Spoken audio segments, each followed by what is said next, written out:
नारियल के आविष्कार की ये कहानी प्राचीन काल के एक राजा सत्यव्रत से जुड़ी है।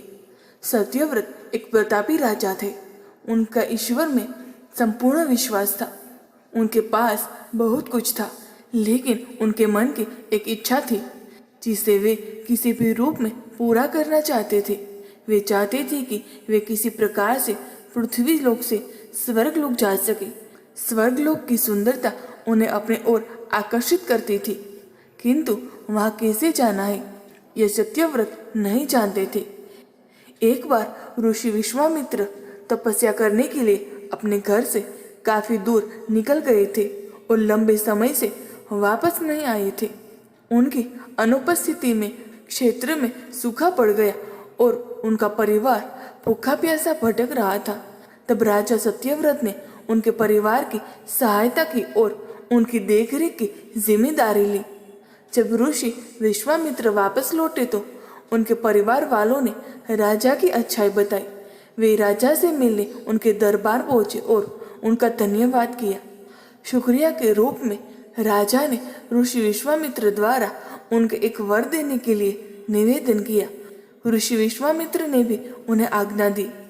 तब राजा बोले कि वे स्वर्गलोक जाना चाहते हैं, तो क्या ऋषि विश्वामित्र अपनी शक्तियों का सहारा लेकर उनके लिए स्वर्ग जाने का मार्ग बना सकते हैं। अपने परिवार की सहायता का उपकर मानते हुए ऋषि विश्वामित्र ने जल्दी एक ऐसा मार्ग तैयार किया जो सीधा स्वर्गलोक को जाता था। राजा सत्यव्रत खुश हो गए और उस मार्ग पर चलते हुए जैसे ही स्वर्गलोक के पास पहुंचते ही थे कि स्वर्गलोक के देवता इंद्र ने उन्हें नीचे की ओर धकेल दिया। धरती पर गिरते ही राजा ऋषि विश्वामित्र के पास पहुंचे और रोते हुए सारी घटना वर्णन करने लगे।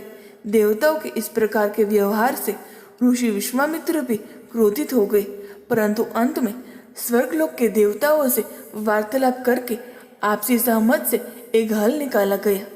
इसके मुताबिक राजा सत्यव्रत के लिए अलग से एक स्वर्गलोक का निर्माण करने का आदेश दिया गया।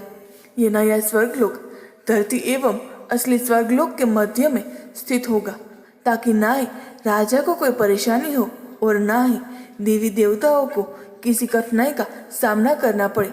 राजा सत्यव्रत भी इस सुझाव से बेहद प्रसन्न हुए, किंतु न जाने ऋषि विश्वामित्र को एक चिंता ने घेरा हुआ था। उन्हें ये बात सता रही थी कि धरती और स्वर्गलोक के बीच होने के कारण कहीं भी हवा के जोर से यह नया स्वर्गलोक डगमगा ना जाए। यदि ऐसा हुआ तो राजा फिर से धरती पर आ गिरेंगे। इसका हल निकालते हुए ऋषि विश्वामित्र ने नए स्वर्गलोक के ठीक नीचे एक खंभे का निर्माण किया, जिसने उसे सहारा दिया। माना जाता है कि यही खंभा समय आने पर एक पेड़ के मोटे तने के रूप में बदल गया और राजा सत्यव्रत का सिर एक फल बन गया। इसी पेड़ के तने को नारियल का पेड़ और राजा के सिर को नारियल कहा जाने लगा। इसीलिए आज के समय में भी नारियल का पेड़ काफी ऊंचाई पर लगता है।